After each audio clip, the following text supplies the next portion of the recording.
안녕하십니까. 오늘은 2026년 1월 23일 금요일입니다. 네, 오늘부터는 우리 허경영 신인님께서 집필하신 난세의 영웅 허경영을 아십니까를 읽어보겠습니다. 이 책은 2021년 9월 1일 날 1판 1세를 발행하신 책입니다.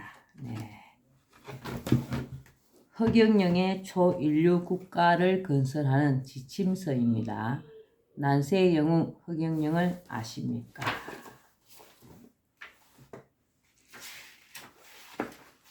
서문부터 읽어보겠습니다. 나는 왜 편안한 길을 마다하고 험난한 국가 최고 지도자의 길을 가려 하는가? 세계 10위권의 경제대국 대한민국, 그러나 그에 걸맞은 생활을 하는 국민은 소수에 불과하다. 많은 국민은 상대적 박탈감에 시달리며 하루하루를 견뎌내는 생활을 면치 못하고 있다. 날로 심화되는 부익부 빈익빈으로 전체 국민 중 10% 정도의 부유층이 나라 전체 부의 60%가량을 차지하고 있다. 중산층이 무너지고 있으며 양극화가 빠르게 진행되고 있다. 가계부채는 가파르게 상승해 2021년 1분기 말 기준 1760조 원을 넘어서고 있다. 국내 총생산 GDP 대비 가계부채 비율은 97.9%로 가계부채가 한 해 GDP 수치에 육박하고 있다. 국민 대다수가 하루 종일 열심히 일하지만 생활의 여유는커녕 빚더미에 올라가 있는 것이다. 그뿐이 아니다. 우리나라는 OECD 국가 중 자살률 세계 1위이며 출생률은 작년 합계 출산율이 0.84명으로 떨어지면서 최저 신기록을 갱신하며 세계에서 가장 아이를 안 낳는 나라로 수년째 최저 수준을 면하지 못하고 있다. 반면 노인 인구는 갈수록 늘어 현재 초고령화 사회입니다. 지금 우리나라가 2025년에는 전체 인구의 20% 이상을 초과할 것으로 전망되어 초고령화 사회를 목전에 두고 있다. 대한민국의 존립 자체가 문제될 뿐 아니라 당장 노인 부양 문제와 생산 가능 인구 감소로 인한 심각한 경제 문제를 내포한 역삼각형의 인구 구조로 바뀌어가고 있는 것이다. 게다가 한창 희망찬 미래를 설계하며 패기와 용기로 사회에 도전장을 내밀어야 할 청년 세대는 연애와 결혼, 출산, 취업, 내 집 마련, 대인 관계까지 포기한 육포 세대가 된 지 오래다. 물론 국가도 이 문제를 인식하고는 있다. 최근 엄청난 국가 예산을 복지와 저출산 분야에 쏟아붓고 있기 때문이다. 하지만 나는 아직 망국적 저출산 문제와 청년들의 육포 문제가 해결되거나 국민의 부채가 줄고 살림살이가 나아졌다는 소식을 들어본 적이 없다. 국내외적으로 기업 환경은 녹록지 않으며 실업 문제는 해결될 기미를 보이지 않고 안보나 국방 문제 또한 심각하기는 마찬가지이다. 북한은 근래에 핵무기 보유국이 되어 우리와 전력을 비교하는 것 자체가 무의미한 전력 비대칭 상황이 발생했고, 여기에 미국과 중국 사이의 패권 다툼은 날로 격화되어 한반도가 언제든 전쟁터가 될 위험에 놓여 있다. 총체적 난국이 아닐 수 없다. 그렇다면 이런 문제를 제1선에서 해결해야 할 정치권은 어떤가? 나름대로 노력은 하고 있다지만 실효성 있는 대책이나 해결 방안을 내놓지 못하였다는 것을 부인할 사람은 별로 없을 것으로 본다. 사실 나로서는 정치인들이 귀중한 시간에 국민의 고통과 국가적 난제를 해결하는데 총력을 기울이기보다는 당리당략에 따른 정쟁에 더 많은 시간과 에너지를 소모하며 국리민복의 대의보다는 자신들의 기득권 유지에 더 큰 관심을 두어왔다는 인상을 지울 수가 없다. 국회의원들은 2020년 기준 한 해에만 받은 세비가 1억 5천만 원이 더 되며 거기에 온갖 특권과 특혜를 누리고 있다. 그러나 아직 부익부 빈익빈 현상을 해소시킬 수 있는 제대로 된 법 하나 만들어내지 못하였다. 국가에 돈이 없는 것이 아니라 도둑놈이 많은 것이다. 내가 만든 이 말은 결코 과장된 말이 아니다. 나는 그 누구를 개인적으로 비난할 생각은 없다. 다만 잘못된 정치를 말하고 잘못된 법과 제도, 정책과 관행을 지적할 뿐이다. 국민의 삶을 살펴 그들의 생활이 나아지게 하고 국가 경제가 발전할 수 있도록 법과 제도를 마련하고 그에 따른 정책을 펼쳐가야 할 정치권이 그 역할을 제대로 하지 않고 자신들의 이익에 눈이 어두워 있음을 질타하는 것일 뿐이다. 세계 10위권의 경제 대국에서 한 해에 거둬들이는 세금이 어느 정도 될까? 국가 예산은 나라 살림을 하고도 나라의 주인인 국민에게 상당수 돌아갈 수 있을 정도로 충분하다고 본다. 그럼에도 최근의 코로나19 사태로 인한 지원금 외에 지금까지 국민에게 그 몫을 돌려준 적이 있었던가? 도대체 그 많은 예산은 다 어디로 갔는가? 나는 이미 30여 년 전에 오늘날 우리나라와 우리 국민이 처할 사항을 미리 예견했다. 그리하여 내 능력과 지식, 동서양의 사상과 심오한 철학까지 동원하여 심사숙고하며 앞으로 닥칠 난제들을 인수분해하고 미적분하여 일거에 해결할 수 있는 방안을 마련하여 국민 앞에 제시하였다.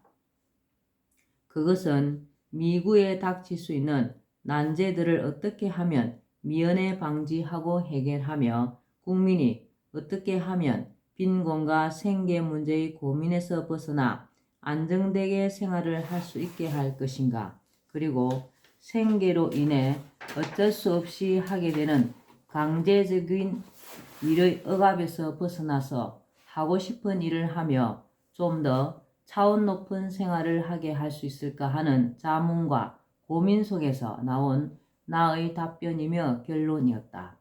말하자면 그것은 국가와 민족의 희망찬 장래를 보장하기 위한 계획이자 국민에 대한 나의 애틋한 사랑의 산물이었던 셈이다.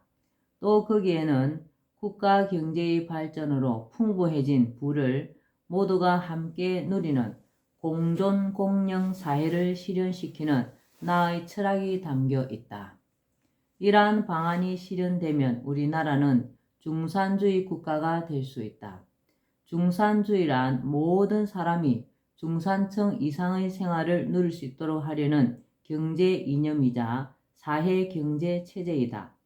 빈민층이 없이 모두가 최소한 중산층이며 그 이상의 생활도 얼마든지 가능한 사회이다.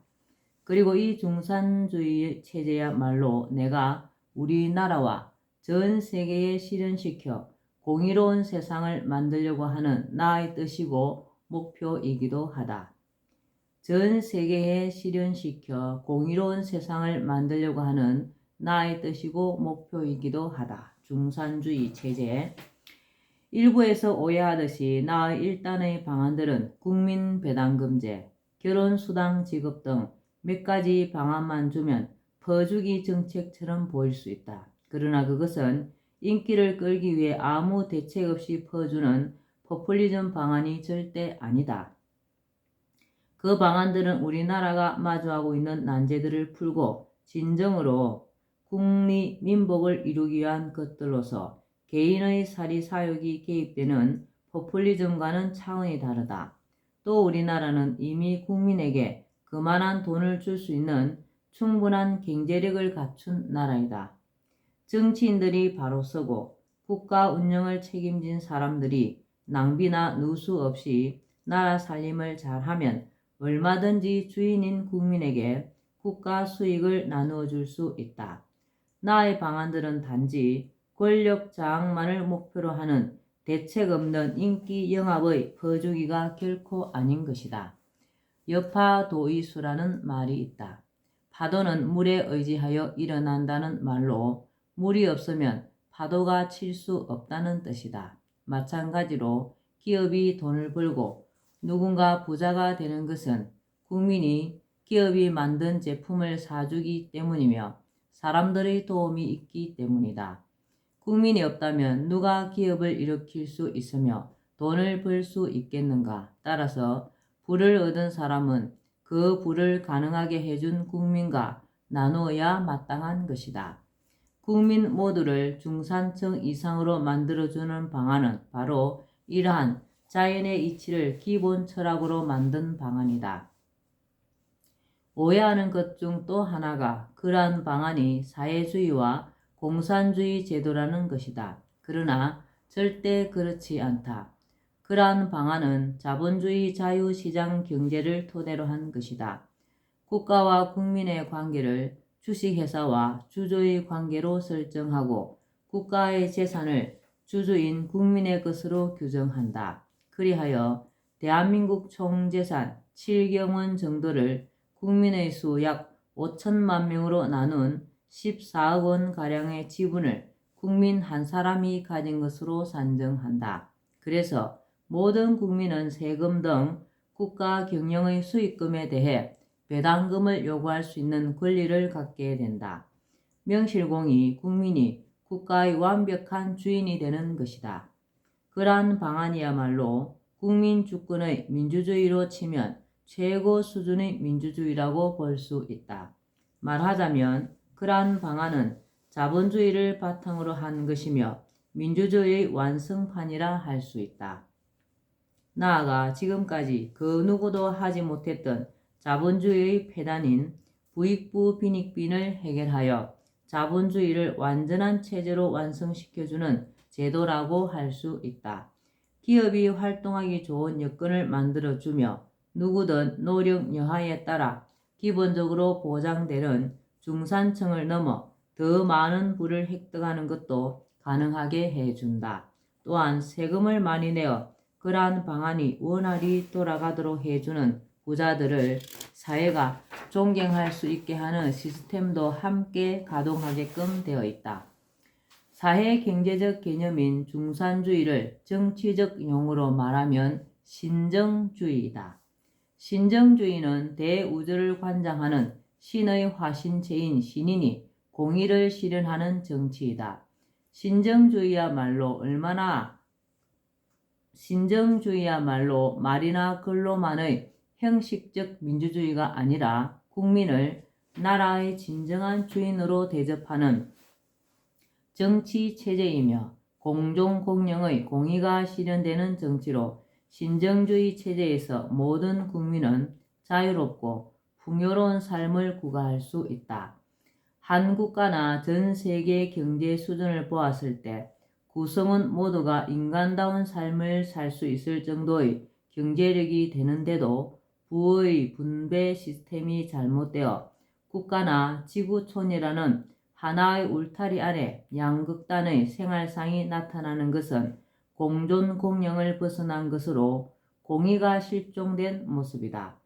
이를 바로잡아 모두가 공존 공영할 수 있도록 공의를 세워 나가는 것이 바로 신정정치이다. 내가 마련한 일단의 방안들은 많은 오해를 받아왔으나 그것은 아직 때가 이르지 않았던 탓도 있다. 이제 우리나라는 내 방안과 같은 과감한 핵심 정책으로 국가와 사회의 혁명적인 변혁을 도모하지 않으면 그 누구라도 도저히 중첩된 난제들을 해결할 길이 없다. 정부도 정치인들도 문제의 심각성을 알고 있지만 해결하지 못하고 있고 제대로 된 대책조차 갖고 있지 못하다는 것은 앞서 확인한 바 있다. 다급해진 정치인들이 내 방안들의 한두 가지를 모방해서 시행하는 사례가 늘고 있다. 물론 그것도 아주 효과가 없는 것은 아니지만 우리나라의 총체적인 문제들을 해결하려면 그렇게 해서는 될 일이 아니다. 그러한 나의 일련의 방안들은 전체가 하나의 메커니즘으로 연결되어 시스템으로 움직이게 되어 있다. 일련의 방안들이 함께 시행되어야 부작용이 생기거나 막힘없이 모든 문제가 차례로 풀리며 시스템이 제대로 작동하면서 그 효과가 제대로 나타나고 나아가 극대화될 수도 있다. 빈부격차로 인한 사회 갈등, 빈곤, 청년 세대의 육포, 망국적 저출산, 생산 가능 인구 감소, 고령 사회와 노인 부양, 가계부채, 실업, 기업 환경 악화, 자살, 지역 간 및 노사 간, 남녀 간 갈등, 교육, 안보, 군대, 국민 건강, 재원 확보, 4차 산업혁명에 따른 사회 변화에 이르기까지 모든 문제가 나의 일단의 방안들이라는 하나의 그물로 다 해결되도록 완벽하게 시스템화되어 있다.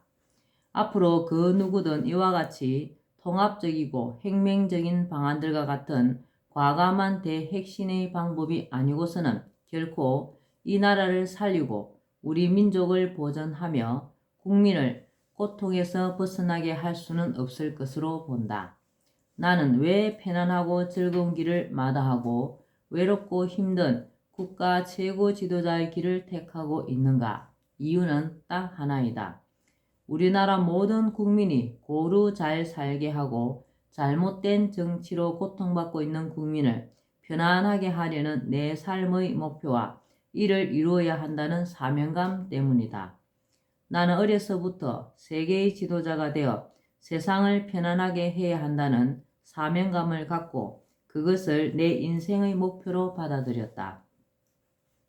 그때 이후 지금까지 나는 그 목표를 한시도 잊어본 적이 없다. 처절하게 어려운 환경 속에서도 주경야독, 형설지공으로 학교 공부 외에 사서오경의 유교 경전을 공부하고 불경과 성경 등 종교 경전과 법과 정치, 경제, 철학 등을 섭렵해온 것도 모두 이 목표를 달성하는데 도움을 얻기 위해서였다. 나의 목표는 작게는 우리 국민의 고통을 해결하고 우리나라를 인류 국가로 만들고 크게는 나와 우리 한민족을 통해 세계 모든 사람이 기아나 전쟁의 고통에서 벗어나 돈 걱정 없는 풍요롭고 행복한 삶을 살 수 있도록 하려는 것이다. 나는 배고픔의 고통을 처절하게 겪어본 사람으로서 이 지구상에 수많은 사람들이 굶어 죽어가는 현실을 도저히 묵과할 수 없다. 세계에서 먹을 것이 부족해서가 아니기에 더더욱 그러하다. 지구 한쪽에서는 가격 폭락을 우려하여 남아도는 식량을 바다에 던져버리는가 하면 향락과 사치에 열을 올리는 사람들은 또 얼마나 많은가. 우리 국민 중에도 끼니를 걱정하는 사람들이 있는 현실에서 한 해에 술 소비에만 8조 원가량의 돈을 쓰고 있다. 같은 지구촌에서 빚어지는 이 극명한 대비, 비인도적인 사항을 어떻게 모른 척 할 수 있겠는가? 전쟁의 참화는 또 어떤가? 우리도 6.25 전쟁을 겪었지만 전쟁의 참상이란 이루 말할 수가 없다. 전쟁의 불길이 휩쓸고 간 거리에 맨몸으로 뛰쳐나온 어린 소녀의 사진을 나는 잊을 수가 없다. 망망대해를 떠돌다 배가 난파되면서 싸늘한 죽음으로 바닷가에 떠밀려 온 난민 소년의 영상은 또 어떤가? 환경 문제는 더 심각하다. 미세 플라스틱을 먹고 기형이 된 물고기들, 온난화로 하얗게 죽어가는 산호들은 우리에게 어떤 메시지를 던져주는가? 지구촌의 오염과 환경 파괴는 지구 자체의 종말을 불러오는 재앙 수준으로 가고 있지 않은가? 그러나 지금까지 어떤 세계 지도자도 세계의 기아 문제를 해결하자고 나선 적이 없다. 오로지 자국의 안전과 자국민의 이익만이 그들의 관심사이다. 전쟁을 위해 만드는 무기 비용이면 전 지구인이 100년을 먹고도 남을 식량을 살 수 있다. 지구 환경에 대해서는 간간히 회의를 열고 보고서를 내고 선언문을 선포하기도 하지만 그것을 제대로 지키는 국가는 많지 않다. 우리나라를 비롯해 전 세계적인 이러한 위기 상황은 정신사적, 물질사적, 환경사적, 총체적 위기이다. 나는 이러한 난세의 위기 속에서 한민족이 사는 대한민국을 세계 중심 국가, 가장 행복한 국민이 사는 나라로 만든 이후 더 나아가 지구촌이 처한 처참한 현실과 모든 위기를 깨끗이 해결하고 온 세상에 공존 공영의 공의로운 세상을 이루어 나갈 생각이다. 이것은 한낱 허황된 꿈이 아니다. 세계를 미국의 연방정부와 주정부와의 관계처럼 연방 형태로 통일시키고 세계 각국이 공동으로 지구촌의 기아나 전쟁, 환경과 같은 난제를 해결해 갈 수 있도록 나는 모든 계획을 세워놓고 있다. 이것이 내가 편안한 길을 버리고 험난한 국가 최고 지도자의 길에 들어서려는 이유이다. 끝으로 그간 진한하고 드라마틱하기도 했던 구비구비 내 삶의 역정에서 나를 도와주고 나를 인정하여주고 오늘의 이 자리에 서기까지 함께 해주신 모든 분들에게 진심으로 감사를 드린다. 나를 낳고 산후통과 세상 사람들의 오해 속에 젊은 나이에 돌아가신 나의 어머니, 그리고 나에게 소명이 담긴 허경영이란 이름을 지어주시고 세상에 좋은 일을 하려다 좌우 이념 대립의 희생물이 되어 돌아가신 나의 아버지께도 존경과 감사의 마음을 담아 이 책을 바친다. 이 책이 나오기까지 노고를 아끼지 않으신 출판사 관계자들에게도 심심한 감사를 드린다. 2021년 8월 19일 대한민국 경기도 양주시 장흥면 하늘궁에서 허경영. 오늘은 여기까지만 읽겠습니다. 오늘 날씨는 어제보다 조금 낫네요. 오늘도 허경영을 많이 부르고 알려서 하늘에 복을 짓는 행복하고 뜻깊은 하루 되시기 바랍니다. 감사합니다. 허경영.